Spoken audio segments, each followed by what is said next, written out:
Hello मित्रों, मैं शुभम यादव आप सभी का बहुत बहुत स्वागत करता हूं यूट्यूब के चैनल झांकड़ स्टडी 4 में। हमारा टॉपिक चल रहा है संख्या पद्धति। हमने बहुत कुछ कवर कर लिया है। देखो, हम पढ़ चुके थे क्या, विभाज्यता के नियम पढ़ चुके पिछली क्लासों में, ठीक है। और कुछ नियम भी पढ़ चुके थे। आइए मैं थोड़ा सा याद दिलाता हूँ। देखो, पिछले जो अपना वीडियो था ना, उसमें सबसे पहले मैंने लास्ट में हम बता रहे थे संवर्ग नियम। देखो, संवर्ग जो नियम था ना, वो मैंने इस तरह से बताया था, जैसे आप अगर 5 प्लस 5 बराबर 0 हो जाता है, प्लस का 5 हो और प्लस का 5 हो तो 10 हो जाता है, ठीक है। प्लस का 5 हो, वो सॉरी, प्लस का 5 हो और माइनस का 10 हो तो इसका मतलब माइनस का 5 हो जाता है। तो इस तरह से मैंने आपको संवर्ग नियम बता रखे। इसके अलावा देखिए, मैंने इसके अलावा क्रम विनिमय नियम भी बता रखा था। क्रम विनिमय नियम मेरे भाइयों, मैंने क्रम विनिमय नियम कुछ इस तरह से बताया था, जैसे आप इस तरह से लिखो, जैसे a प्लस बी हुआ तो आप इसको ऐसा लिख सकते हो b प्लस ए, ठीक है ना। जैसे मैंने लिख दिया a प्लस बी प्लस सी, तो आप इसको आगे पीछे करके लिख सकते हो। जैसे 2 प्लस 5 लिखा तो इसको लिख सकते हो 5 प्लस का 2 लिख सकते हो। जैसे अगर मैं आपसे बोलूं 2 इंटू 5 तो इसको ऐसे भी लिख सकते हो 5 इंटू 2। तो ये क्या था, क्रम विनिमय का नियम था। इसके अलावा साहचर्य नियम भी मैंने कुछ बता रखा था। साहचर्य नियम भाइयों मैंने ये बताया था, जैसे हम लिखते हैं a प्लस कोष्टक के अंदर b प्लस सी, तो आप इसको ऐसे लिखिए a प्लस बी बनाइए और c को बाहर छोड़ दीजिए। तो मेरे भाइयों, आप लास्ट वीडियो में देखिएगा, ये सब के सब नियम मैंने बहुत डिटेल से पढ़ा रखे हैं, बहुत सारे उदाहरण की बता रखे हैं। अब हम देखो, एक नियम कल रह गया था, बंटन नियम रह गया था, तो आज हम बंटन नियम से ही अपनी क्लास को स्टार्ट करते हैं, ठीक है जी। देखो, डिस्ट्रीब्यूटिव नियम मतलब कि बंटन नियम क्या होता है, बहुत आसान है। आप और हम सब बहुत क्लासों में यूज कर लेते हैं, लेकिन हमें थोड़ा याद नहीं रहता। देखो, जितने भी नियम है ना, हमको सब नियम पता होने चाहिए, कौन से नियम से कौन सी चीजें सॉल्व होती है और किस नियम से कौन सी चीजें सॉल्व होती है। देखिएगा, वन टन नियम मैं बताऊं भाई, जो इंसान 10वीं तक भी अगर पढ़ लिया है ना, तो याद रखिए उस इंसान ने बंटन नियम पढ़ लिया है, ठीक है ना। क्योंकि बंटन नियम बहुत बार यूज हो चुका है, 5वीं क्लास में, 6वीं क्लास में, 10वीं क्लास में, 11वीं क्लास में, 12वीं क्लास में, मतलब बहुत जगह ये नियम है ना यूज हो चुका है। आइए मैं बताता हूँ। जैसे मैंने आपसे एक संख्या बोली कि भाइयों a गुणा b प्लस सी, तो वन टन नियम का मतलब ये होता है, ये जो एक गुणा में लिखा हुआ है ना कोष्टक के अंदर, तो ये इसमें भी गुणा हो रहा होगा और मेरे भाइयों इसमें भी गुणा हो रहा होगा। तो आप इसको किस तरह से सोल्व करोगे जी, ए बी और प्लस में ए सी, मतलब ए का गुणा इसमें कर रहे होंगे तो क्या हो जाएगा, ए बी हो जाएगा, और प्लस जा सकते हैं ए का इसमें गुणा कर रहे होंगे तो क्या हो जाएगा, ए सी हो जाएगा। आइए एक संख्या से सोल्व करते हैं। जैसे मैंने लिख दिया 5x प्लस 4 लिख दिया, इसमें भी तो डिस्ट्रीब्यूटिव लॉ लगेगा, ये 5 का गुणा इसमें भी हो रहा होगा और इसके अलावा 5 का गुणा इसमें भी हो रहा होगा, ठीक है भाइयों। तो आप इसको जब इसमें गुणा कर रहे होंगे तो कितना हो जाएगा, 5x हो जाएगा, प्लस जब इसका इसमें गुणा कर रहे होंगे तो क्या हो जाएगा, 5 चुके 20 हो जाएगा। तो इस तरह से अगर मैं एक और उदाहरण दूं, जैसे मैंने बोल दिया a प्लस बी और एक कोष्टक में लिख दिया मैंने भाइयों c प्लस डी, तो इसमें भी है बंटन नियम यूज होता है, इसमें भी बंटन नियम काम करता है। पहले इस a को देखिए, a का इसमें गुणा होगा और a का इसमें गुणा होगा। जब मैं a का इसमें गुणा कर रहा हूँ तो क्या हो जाएगा, ए सी प्लस में ए डी हो जाएगा, है ना। फिर अब इस b का भी इन दोनों में गुणा करना है हमें। अगर b का इसमें गुणा कर रहा हूँ ना तो प्लस का बी सी हो जाएगा, और जब b का d में गुणा कर रहा हूँ ना तो यहाँ पर बी डी हो जाएगा। तो इस तरह से ये नियम फॉलो होता है, बंटन नियम। मेरे भाइयों, ये सब के सब नियम आपको ध्यान रखना है।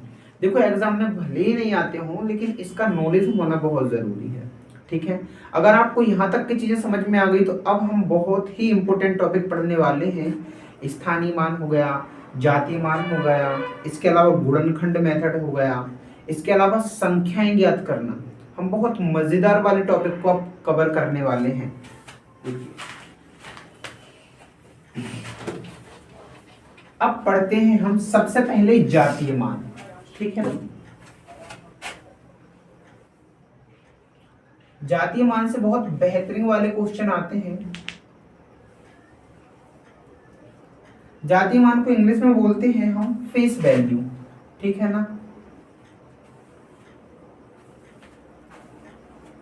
इसको इंग्लिश में फेस वैल्यू कहते हैं, ठीक है। जातीय मान कभी भी किसी भी संख्या का जातीय मान खुद वही होता है। मैं आपको उदाहरण देके समझाऊंगा। अगर आपसे बोले 5 का जातीय मान क्या होगा, तो भाइयों 5 का जातीय मान 5 होता है।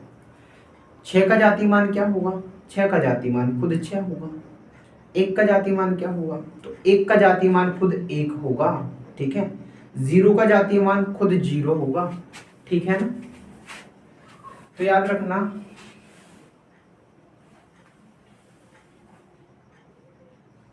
जातीय मान खुद वही संख्या होती है।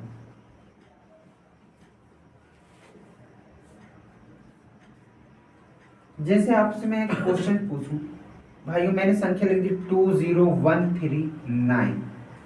अब बताइए संख्या में 3 का जातीय मान क्या है, तो मेरे भाइयों 3 का जातीय मान खुद 3 होगा, ठीक है ना। 3 का जातीय मान खुद 3 होगा। अगर मैं आपसे पूछ रहा हूँ भाई बताइए 9 का जातीय मान क्या होगा, तो 9 का जातीय मान खुद 9 होगा। और अगर मैं आपसे पूछूं कि भाई बताइए 1 का जातीय मान क्या होगा, तो 1 का जातीय मान खुद 1 होगा। अगर मैं आपसे पूछूं 2 का जातीय मान क्या होगा, तो 2 का जातीय मान खुद 2 होगा। क्या आप मेरी बात समझ पा रहे हैं? अगर मैं आपसे पूछूं 2 का जातीय मान क्या होगा मेरे भाइयों, तो इस 2 का जातीय मान क्या हो जाएगा, खुद 2 हो जाएगा, समझे ना। अगर मैं आपसे पूछूं बताइए 0 का जातीय मान क्या होगा,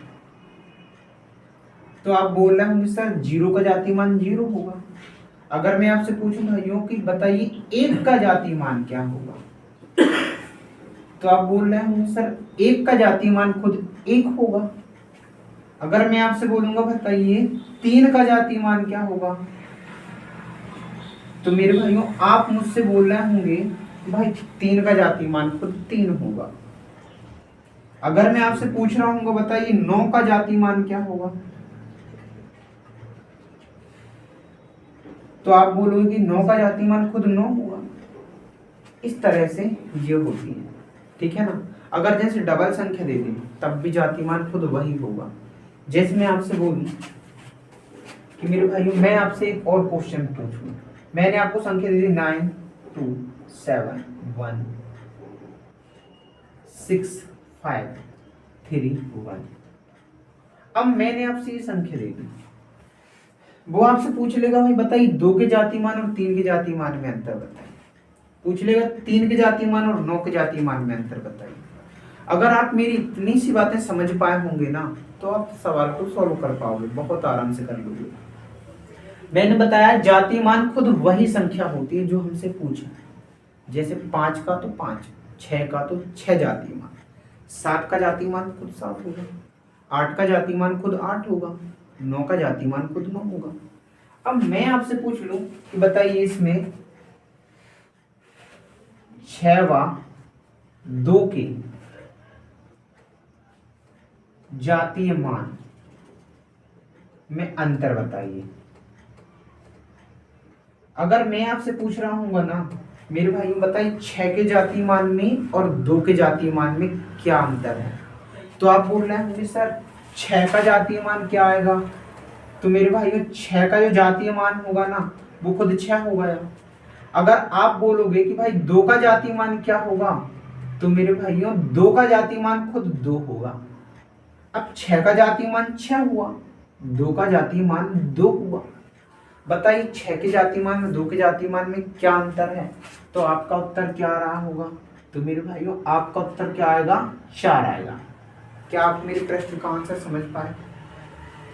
देखो मैं आपसे एक और प्रश्न पूछ लूं, इसी में प्रश्न पूछ लेता हूं, ठीक है। मैंने आपसे पूछा बताइए 7 के जातीय मान व 3 के जातीय मान, जातीय मान का योग बताइए। अब ये सवाल थोड़ा अलग लेवल का है। 7 का जातिमान और 3 के जातिमान का योग बताना है। आपको अगर जातिमान निकालना आता है तो आप योग बता दोगे, अगर आपको जातिमान निकालना आता है तो आप अंतर बता दोगे।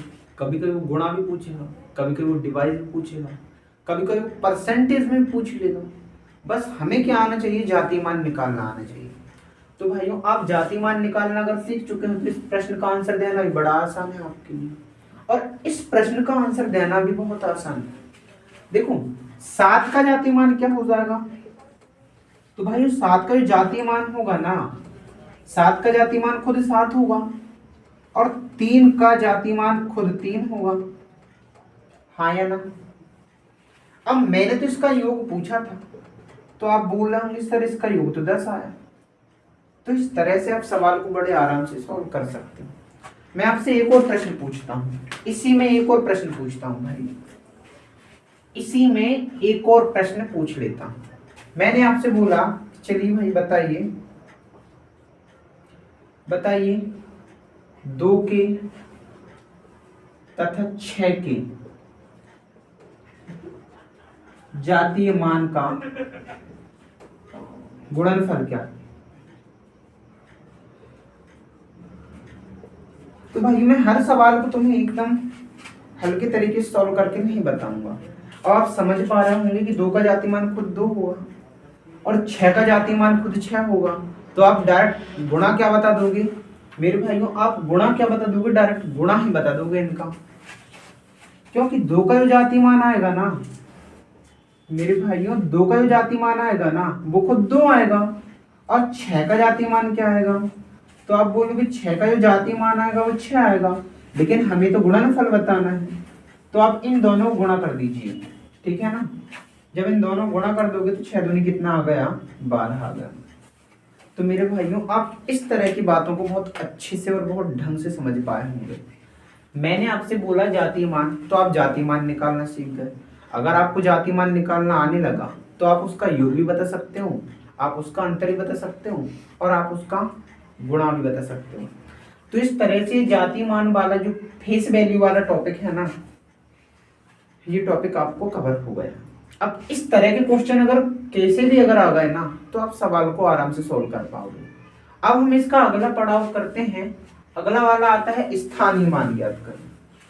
भाइयों इसका स्क्रीनशॉट ले लेना, और अगर आप पहली बार पढ़ रहे हो ना इनका नोट्स भी बनाइए, क्योंकि बहुत मजेदार वाली चीजें हैं, फुल बेसिक वाली चीजें हैं ये सब की सब। अब हम पढ़ेंगे स्थानीय मान ज्ञात करना। भाइयों कंफ्यूज नहीं होना, स्थानीय मान और जातीय मान अलग अलग चीजें होती है। अब मैं आपको बताऊंगा स्थानीय मान, दोनों दोनों बहुत, इसको बोलते हैं इंग्लिश में प्लेस वैल्यू, ठीक है ना। अब प्लेस वैल्यू क्या होती है आप इसको उदाहरण से समझिए। जैसे भाइयों मैंने आपको एक क्वेश्चन दे दिया, मैंने आपको एक संख्या दे दी 2 1 3 9 4 5। देखो ये जो स्थानीय मान होता है ना, ये क्या होता है, 10 के मल्टीपल होता है, 10 की घात में होता है। फॉर एग्जाम्पल अगर मैं आपसे कहूं ना कि भाई बताइए 5 का जातीय स्थानीय मान, देखो जातीय मान तो खुद वही संख्या हो जाती है। अगर 5 का जातीय मान पूछूं तो 5 होगा, 2 का जातीय मान खुद 2 होगा, 3 का खुद 3 होगा, लेकिन मैंने जातीय थोड़ी ना, मैंने तो स्थानीय मान पूछा है आपसे। तो बताइए स्थानीय मान क्या होता है। जैसे अगर मैं आपसे बोलूं बताइए 4 का स्थानीय मान क्या है, तो ऐसा बताना पड़ेगा कि ये 4 इधर साइड से कौन से नंबर पे है। क्या आप मेरी बात को समझ पा रहे हैं। देखो अगर मैं 4 का स्थानीय मान निकाल रहा होऊंगा ना, तो मेरे भाइयों 4 का स्थानीय जो मान होगा ना, पहले 4 लिखिए, और 4 के उस साइड कितनी संख्या है, मात्र एक संख्या है, तो हमें एक 0 लगानी पड़ेगी। इसी तरह से अगर मैं आपसे पूछूंगा बताइए 9 का जातीय मान क्या होगा, तो क्या होगा 9 और डबल 0 लगेगी। अगर मैं आपसे कहूंगा 3 का जातीय मान, सॉरी यार जातीय मान नहीं स्थानीय मान, 3 का स्थानीय मान क्या होगा, यहाँ पर 3 और यहाँ पर 3 संख्या है, तो क्या लगेंगी 3 0 लगेंगे। आइए सीखते हैं। अगर मैं आपसे कहूं बताइए 9 का स्थानीय मान बताइए भाई, 9 का स्थानीय मान, पहले तो ये 9 लिखा मैंने। अब 9 के इस तरफ लेफ्ट साइड कितनी संख्या है, एक ये है और एक ये है, 2 है, तो यहाँ पर 2 जीरो लगेंगे। तो 9 का स्थानीय मान क्या हो गया, 900 हो गया। 4 का स्थानीय मान क्या हो गया, 40 हो गया। बताइए 3 का स्थानीय मान क्या होगा। तो भाइयों 3 का जो स्थानीय मान आएगा ना, पहले 3 लिखिए, और 3 के इस तरफ कितनी संख्या है, 1 2 3, तो यहाँ पर 3 जीरो लगाइए। तो 3 का स्थानीय मान कितना आया, 3000 आया। समझे। इसी तरह से 1 का स्थानीय मान क्या होगा, तो आप बोलोगे 1 का स्थानीय मान क्या आएगा, पहले 1 लिखिए, और 1 के उस तरफ कितनी संख्या है, 1 2 3 4, तो 4 जीरो लग जाएगी। 1 का स्थानीय मान इस सवाल में, देखो हर सवाल में स्थानीय मान अलग अलग होते हैं और हर सवालों में जातीय मान सेम होते हैं। क्या आप मेरी बात समझ पाए। अगर मैं स्थानीय मान की बात करूंगा ना, तो वो सवाल पर डिपेंड करेगा, और जातीय मान तो याद रखना, कोई सा भी सवाल दे दे आपको, कोई सा भी सवाल, दुनिया का कोई सा भी सवाल अगर दे दे, तो 5 का जातीय मान 5 ही होगा। किसी भी तरह का सवाल दे दे, 6 का जातीय मान 6 ही होगा, 7 का जातीय मान 7 ही होगा।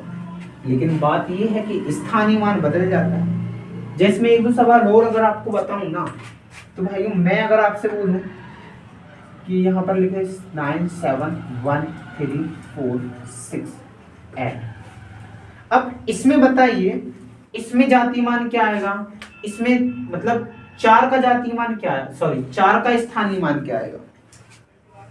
अगर मैं आपसे कहूं बताइए 8 का स्थानीय मान बताइए,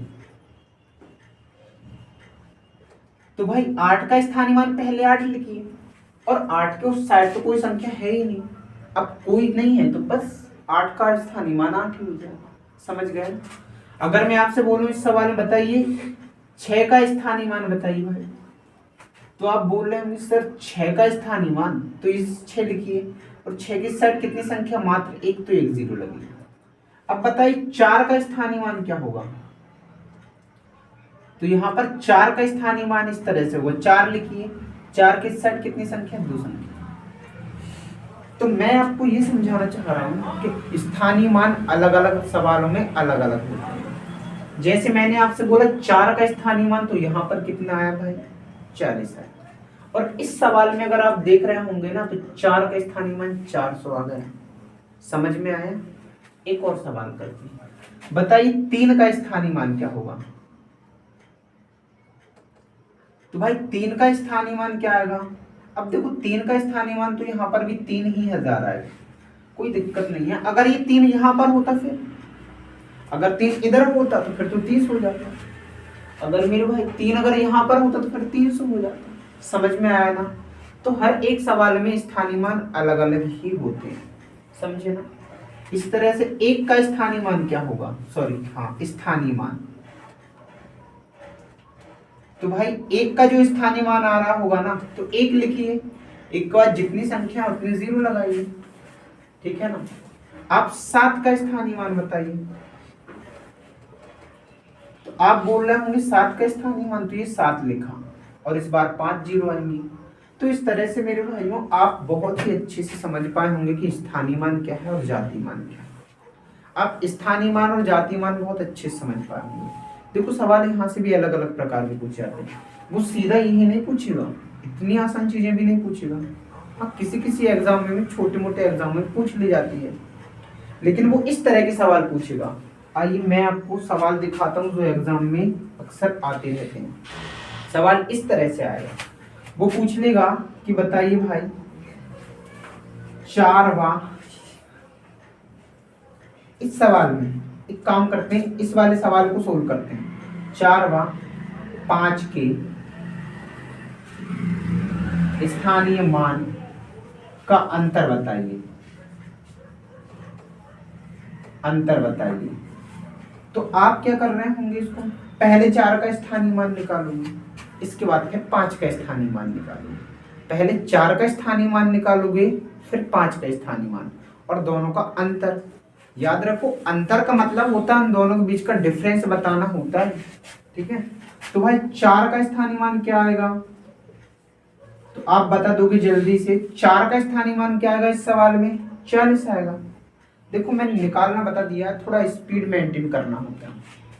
पहले चीजों को बड़े प्यार से समझिए और सोचिए, इसके बाद आप प्रैक्टिस कीजिए, और इन सवालों में आपको फिर स्पीड भी मेंटेन करना है। हम लास्ट में 1-2 क्लास और ले लेंगे, उसमें सिर्फ सवाल ही सवाल करवा दूंगा, ठीक है ना। 4 का स्थानीय मान 40 हो गया। इसके अलावा 5 का स्थानीय मान, तो इस सवाल में ये जो 5 का स्थानीय मान है ना मेरे भाई, 5 का स्थानीय मान सिर्फ 5 आएगा। लेकिन मैंने तुमसे ये नहीं पूछा, मैंने सिर्फ अंतर पूछा। अंतर पूछा तो भाई अंतर कितना आएगा? तो मेरे प्यारे भाइयों इसका अंतर आ रहा होगा कितना? 35। तो ये सवाल उन सवालों से थोड़ा हटकर हुआ कि नहीं हुआ?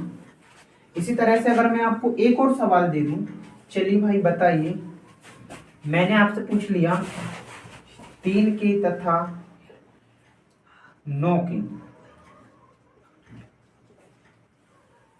स्थानीय मान का योग बताइए। तो आप क्या कर रहे होंगे? 3 का स्थानीय मान निकालोगे। तो भाई आप 3 का स्थानीय मान अगर इस सवाल में निकालोगे तो कितना आएगा? तो आप बोलोगे इसका 3000 आ गया। अगर आप 9 का स्थानीय मान निकाल रहे होंगे तो कितना आएगा? तो आप बोलोगे भाई 9 का स्थानीय मान क्या आएगा? 9 का स्थानीय मान 900 आएगा। तो बस इसका योग ही तो बताना था हमें, बस इन दोनों को जोड़ दीजिए तो कितना आएगा? 39। तो इस तरह के सवाल हमें देखने के लिए मिलते हैं एग्जाम में। बहुत हल्के हल्के सवाल होते हैं, बड़े प्यारे सवाल होते हैं। मैं आपसे अब इसमें 1-2 सवाल पूछता हूँ। इस वाले प्रश्न में अगर मैं बात करूं, 6 तथा 8 के स्थानीय मान का गुणनफल बताइए।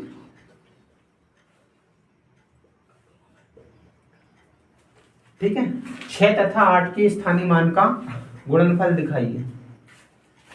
तो आप बोलोगे 6 का स्थानीय मान, तो भाई 6 का जो स्थानीय मान आएगा ना, 6 का स्थानीय मान तो 60 आएगा, है ना। अगर मैं बात करूं 8 का स्थानीय मान, तो मेरे भाइयों 8 का स्थानीय मान सिर्फ 8 आएगा। हमें क्या बताना है? गुणनफल बताना है। गुणनफल बताना है तो भाइयों इन दोनों का गुणा कर दीजिए, तो 8×6 48। इस तरह से हम इस स्थानीय मान के सवालों को भी सॉल्व कर रहे होंगे, ठीक है ना। एक काम करते हैं, हम थोड़े और अच्छे लेवल के सवाल को करते हैं। तो इस तरह के सवाल को आप करना सीख जाओगे, बड़े आराम से सीख जाओगे। मैं आपको एक और सवाल देता हूं।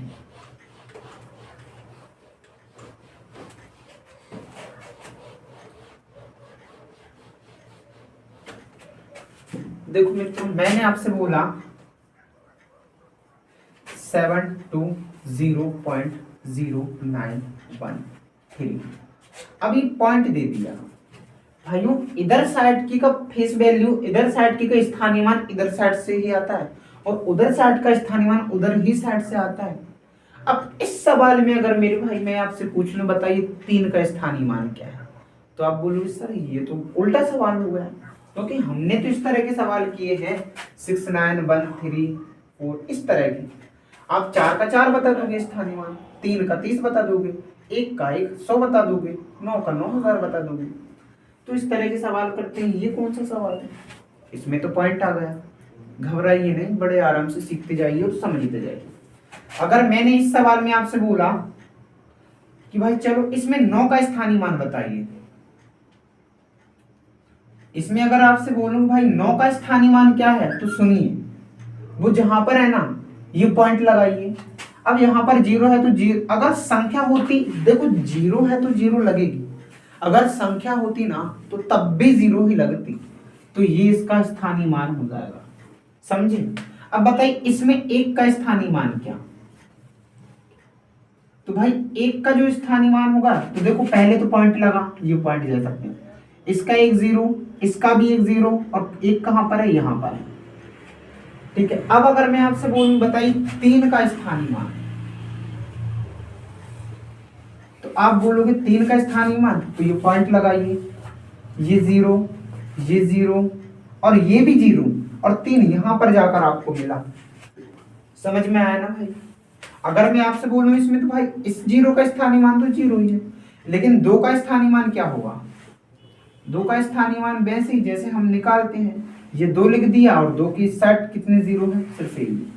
सुनिए, पॉइंट को सेट नहीं जाना है आपको, पॉइंट को उस तरफ नहीं कूदना है, और उधर वाली को जब बता रहे होंगे तो इधर साइड नहीं कूदना है। अगर इधर साइड वाली का आंसर बता रहे हो ना स्थानीय मान, तो इधर ही इधर रहना है, और पॉइंट के उस तरफ वाले का अगर आप प्लेस वैल्यू बता रहे हो तो उधर ही साइड रहना है। जैसे मैंने आपसे 2 से पूछा तो ये 2 लिखा और 2 की साइड ये, पॉइंट को उस तरफ नहीं जाना है, पॉइंट को उस तरफ बिल्कुल भी नहीं जाना है, ठीक है ना। 7 का स्थानीय मान, 7 का स्थानीय मान क्या होगा, तो ये 7 लिखा और ये 0 और ये 0। तो भाई पॉइंट वाला भी अगर कभी ऐसा है ना तो आपको बिल्कुल भी घबराना नहीं है, आपको बिल्कुल भी नहीं घबराना है। समझ में आया ना। उस तरफ वाली का भी बड़े आराम से निकाल सकते हो। अगर भाइयों अगर आपको समझ नहीं आया तो मैं एक और उदाहरण करके दिखाता हूँ। देखो मैंने आपसे बोला यहाँ पर 0.9213। अब बताइए सबसे पहले 9 का स्थानीय मान क्या है। तो भाई इसमें जो 9 का स्थानीय मान होगा ना, पॉइंट लगाइए, ये पॉइंट, ये 9, कोई दिक्कत ही नहीं है। अच्छा इसमें 2 का स्थानीय मान बताइए, तो आप बोल रहे होंगे 2 का स्थानीय मान, तो ये पॉइंट लगेगा पहले। तो यहाँ पर ये संख्या है तो संख्या की 0 और 2 यहाँ पर मिला, क्या आप 2 का स्थानीय मान निकाल पाए, ठीक है। अब इसी तरह से 1 का स्थानीय मान निकालिए। तो मेरे भाइयों 1 का स्थानीय मान निकालना है ना, तो ये पॉइंट लगेगा, यहाँ पर एक 0, यहाँ पर भी एक 0 और यहाँ पर 1 आए। इसी तरह से आप 3 का स्थानीय मान निकालिए। तो आप बोलोगे 3 का स्थानीय मान, तो पहले पॉइंट लगाइए, 1 0 2 0 3 0 और 3 यहाँ पर आकर मिला। तो भाइयों आप है ना पॉइंट वाले का भी स्थानीय मान निकाल सकते हो, साधारण वाले का भी स्थानीय मान निकाल सकते हो।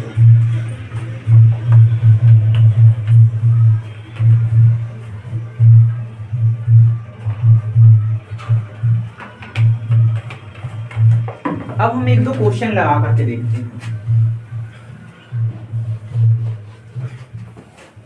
देखो बहुत मजेदार वाली चीजें आप सीख गए हो। ये समझिए किस एग्जाम में आपको इन सवालों से मुलाकात हो जाए ये कोई नहीं जानता, बट बात यह है कि हमें नॉलेज हर चीज का होना चाहिए, ठीक है ना।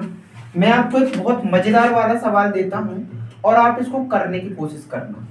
मैंने आपको दे दिया 7 5 6 1 3 9 8 में 9 के स्थानीय मान व जातीय मान का योग बताइए। अब देखो ये सवाल और बेहतरीन वाला सवाल हो गया।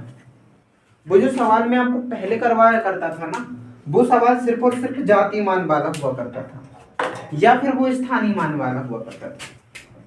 बट इसमें तो उसने इस सवाल में दोनों चीजें ऐड कर दी। इसमें वो जातीय मान भी पूछेगा, इसमें स्थानीय मान भी पूछेगा। भाई इसमें उसने बोला 75 61 39 8 में 9 के स्थानीय मान और 9 के जातीय मान का योग बताइए।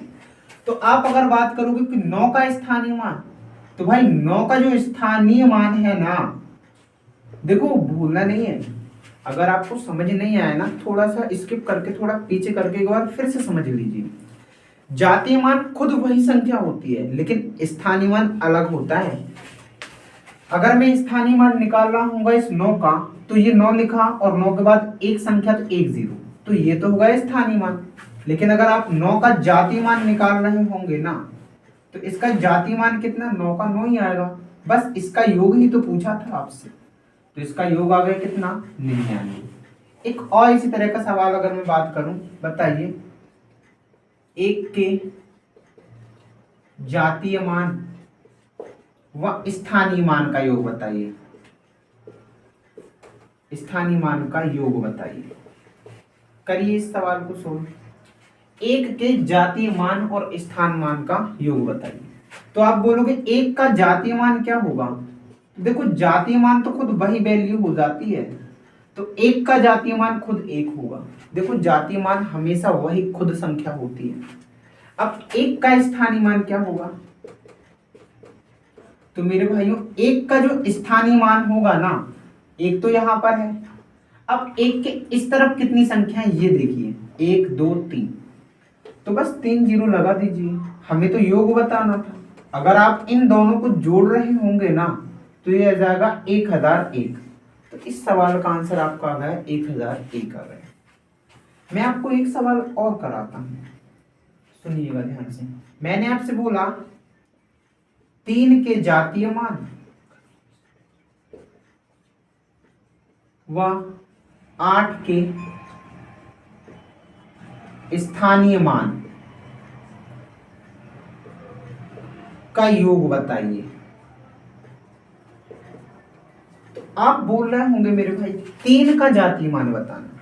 देखो जातीय मान हमेशा वही संख्या होती है, जातीय मान हमेशा वही संख्या होती है, समझे ना, जातीय मान हमेशा वही संख्या होती है। तो 3 का जातीय मान क्या हुआ, 3 का जातीय मान तो हमेशा 3 ही होगा। अब बात ये 8 का स्थानीय मान चाहिए उसे, 8 का स्थानीय मान। तो इसमें 8 का स्थानीय मान तो ये खुद 8 ही होगा, क्यों, क्योंकि 8 लिखूंगा और उस तरफ तो कोई भी संख्या नहीं है। तो भाई 8 का स्थानीय मान भी भाई खुद 8 ही होगा। अब हमें योग बताना है। अगर आपने जातीय मान स्थानीय मान निकाल दिए तो इसका आंसर, इसका योग कर रहे होंगे ना, तो योग कितना आ रहा होगा, 11 आ रहा होगा। आइए मित्रों 2-3 सवाल और लगा के देखते हैं। मैंने आपसे कहा भाई 3 के जातीय मान व 9 के स्थानीय मान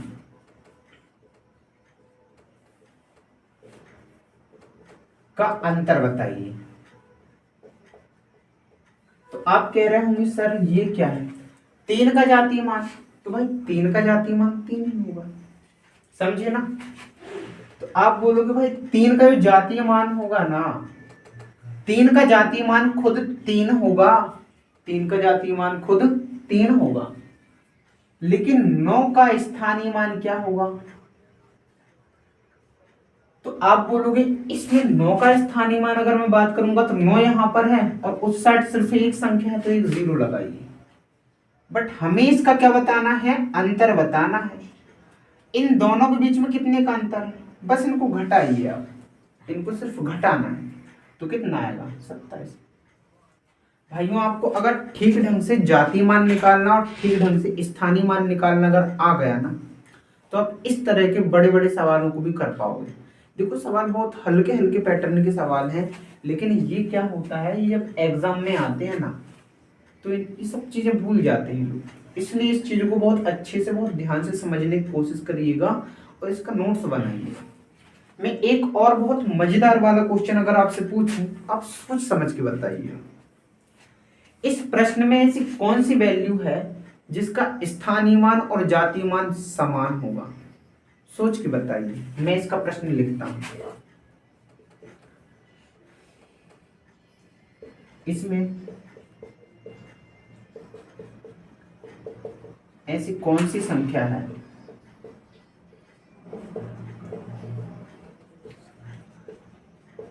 जिसका स्थानीय मान, स्थानीय व जातीय मान समान है। देखो अगर मैं इसमें से ये 8 उठाऊंगा ना, तो देखो 8 का जातीय मान तो 8 ही होगा, लेकिन अगर आप इसका है ना स्थानीय मान निकाल रहे होंगे तो इसका स्थानीय मान खुद 8 ही होगा।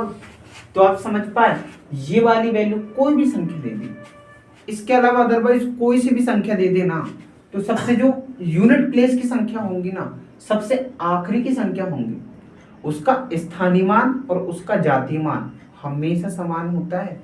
समझ में आया। तो इसमें ऐसी कौन सी संख्या है जिसका स्थानीय मान और जातीय मान समान है, तो आप बोलोगे 8 का स्थानीय मान खुद 8 होगा और 8 का जातीय मान खुद 8 होगा। तो 8 ही वो संख्या है जिसका स्थानीय मान और जातीय मान एकदम समान होता है। आइए हम अब टॉपिक को थोड़ा सा और आगे बढ़ाते हैं। अब देखते हैं हम निकटतम मान, ठीक है ना, निकटतम मान को कैसे सोल्व करते हैं। भाइयों पेपर में है ना, जब पॉइंट वाले सवाल आते हैं ना, तब ये निकटतम वैल्यू वाले सवाल बहुत बेहतरीन तरीके से पूछे जाते हैं और ये एकदम मतलब बुद्धि खराब कर डालते हैं। मैं आपसे एक प्रश्न पूछता हूँ, अब बताइए 7.0921 प्लस 8.9513, आप इसको जोड़ करके बताइए। तो आप सोचोगे कि यार ये तो बहुत खतरनाक, बहुत डेंजर वाले सवाल हो गए, लेकिन ये डेंजर नहीं, ये बहुत आसान सवाल है। ये वैसा सवाल है आप चुटकी में कर जाओगे। देखो इसमें है ना, हमें निकटतम वैल्यू वाला फॉर्मूला लगाना। अच्छा निकटतम वैल्यू क्या होती है? देखो मैं आपको एक सवाल बताता हूँ, मैंने आपसे बोल दिया 7.59, तो बताइए इसकी निकटतम वैल्यू क्या होगी? मेरे भाइयों 7 लिखा है ना, इसके बाद पॉइंट लिखा है 5 9। आप याद रखिएगा, इसके पॉइंट के उस साइड अगर डायरेक्ट 5 लिखा है और 5 लिखा है या 5 से ऊपर लिखा है, तो याद रखना इसका निकटतम मान हमेशा कितना हुआ? 8 होगा। आपको मेरी बात समझ में आई? नहीं आई हो तो आप फिर से समझिए। पॉइंट के बाद मेरे भाइयों अगर 5 लिखा ना, या 5 से कुछ ज्यादा लिखा, जैसे 6 लिखा, तब भी अगली वाली वैल्यू लेना है। मतलब अगली वाली इंटीजर वैल्यू लेना है, पूर्ण संख्या लेनी है। निकटतम मान में हमें पूर्ण संख्या लेनी होती है। कौन सी? पूर्ण संख्या। कौन सी? भाई पूर्ण संख्या लेनी होती है। अगर मैंने आपसे बोला बताइए 8.13, इसका निकटतम मान क्या है? तो भाई ये तो है ना 50 से कम है। कहने का मतलब ये है 50 से ऊपर अगर हो तो अगली वैल्यू, और 50 से नीचे अगर हो तो फिर पिछली वाली वैल्यू लेनी होगी। अब मैं सिर्फ और सिर्फ 8 ही लूंगा इसमें, समझ में आया? इसमें सिर्फ 8 लूंगा। अगर मैं ऐसा लिख देता 6 1 लिख देता, तो अब इसकी निकटतम वैल्यू क्या होती? ये तो 50 से ऊपर हो गया, मतलब 5 से ऊपर हो गया। यहाँ पर 6 लिखा है ना, मतलब 5 से ऊपर हुआ। तो अब अगली निकटतम वैल्यू आएगी क्या? 9 आएगी। आप मेरी बात समझ पा रहे हैं? एक दो सवाल और करते हैं। 9.51 लिखा, इसकी निकटतम वैल्यू क्या आएगी? ये 50 से ऊपर, तो क्या आएगी? 10 आएगी। अगर मैं आपसे बोल दूं 11.11 लिख दिया, भाई इसकी निकटतम वैल्यू क्या आएगी? मेरे भाइयों आप बहुत बेहतरीन तरीके से समझने की कोशिश कीजिएगा। अगर यहाँ पर कुछ नहीं तो ये पीछे वाली यही निकटतम वैल्यू हो जाएगी। मतलब ये है अब ऊपर नहीं जाना है, ऊपर नहीं जाना, यहीं पे रहना। तो इसकी निकटतम वैल्यू कितनी हो जाएगी भाई? मेरे भाई इसकी निकटतम वैल्यू हो जाएगी 11 हो जाएगी। आप और समझने की कोशिश कीजिएगा। मैं लिख दिया 8 पॉइंट, चलो मैंने 49 लिख दिया। इसकी निकटतम वैल्यू क्या है? इसमें भी हमें ऊपर नहीं कूदना है भाइयों। अगर ये है ना 50 को पार कर जाती तो अगली इंटीजर वैल्यू लेना पड़ता हमें, मतलब 9 लेते, पर इसमें 9 नहीं लेना, इसमें ये 8 ही रहेगा। समझ में आया ना? अगर नीचे है 50 से तो यही इंटीजर है। समझ में आया? जैसे 9 से कम है, सॉरी 50 से कम है तो यही इंटीजर वैल्यू है। अगर 50 से कम है तो यही इंटीजर वैल्यू है। आप मेरी बात समझ पाए? देखो एक और उदाहरण अगर मैं बात करूं 9.49, इसमें पूर्ण संख्या क्या हो जाएंगी? 9, निकटतम वैल्यू। इधर देखिएगा, अगर मैं आपसे बोलूं 6.51, तो इसका निकटतम मान अब क्या लेना होगा? इसका निकटतम मान हमें अगली संख्या लेनी होगी। जैसे मैंने आपसे बोल दिया 50.51, तो भाइयों इसमें हमें अगली इंटीजर वैल्यू लेनी है, अगली पूर्ण संख्या लेनी है। तो 50 से अगली संख्या कौन सी होंगी? 51 होंगी। मेरे भाइयों आप इन चीजों को बहुत अच्छे से समझ पा रहे होंगे, ठीक है ना? ये बहुत काम की चीजें हैं। ये इंटीजर वैल्यू बहुत हल्का सा टॉपिक था, मैंने बताया, क्योंकि पेपर में डायरेक्ट जब आता है ना तो वहां पर पूरा दिमाग फैल मार जाता है, ठीक है ना? तो ये इंटीजर वैल्यू है। अगर मैं आपको एक सवाल दूं, अब इस सवाल को अगर आप सॉल्व करके देखोगे ना, तो इसमें निकटतम वैल्यू वाला ही लॉजिक लग रहा है। बताइए ये 7, अब मैं कौन सी इंटीजर वैल्यू लूं? ये तो 50 से ऊपर है ही नहीं। जब 50 से ऊपर नहीं है तो इसकी इंटीजर वैल्यू क्या हो जाएगी? इसका निकटतम मान क्या हो जाएगा? 7 प्लस। अच्छा ये 50 से ऊपर है क्या? हाँ ये 50 से ऊपर है, इसलिए अब इसका निकटतम मान क्या लेना पड़ेगा? 9। और आप इसका आंसर दे रहे होंगे कितना? 16 दे रहे होंगे। इस तरह से आप सवाल को सोल्व कर जाते हो। समझ में आया ना? देखने में बहुत भयानक लग रहा था, लेकिन ये सवाल कितना हलवा था। अब एक सवाल और लिखिए, 9.513 प्लस 8.491 प्लस 3.50। एक बात और सुनिएगा, मैं बताना भूल गया। जैसे अगर मैंने आपसे बोला मान लो 7.50, तो भाई इसका निकटतम मान क्या? मैंने आपसे बोला अगर 50 से ऊपर है तो अगली इंटीजर, और 50 से अगर नीचे है तो यही इंटीजर वैल्यू, मतलब यही निकटतम मान होगा। अगर 50 से ऊपर है ना तो हमें निकटतम वैल्यू 7 से अगली वाली लेनी है, और अगर 50 से कम है तो हमें निकटतम वैल्यू यही लेनी है। बट ये तो ना 7 से ऊपर है और ना ही 7 से नीचे है, तो आप बोलोगे सर इसमें क्या करें? तो भाइयों अगर 50 भी है ना तब भी अगली वाली वैल्यू ही लेना होता है, अगर 50 ही है तब भी हमें अगली वैल्यू ही लेना होगा।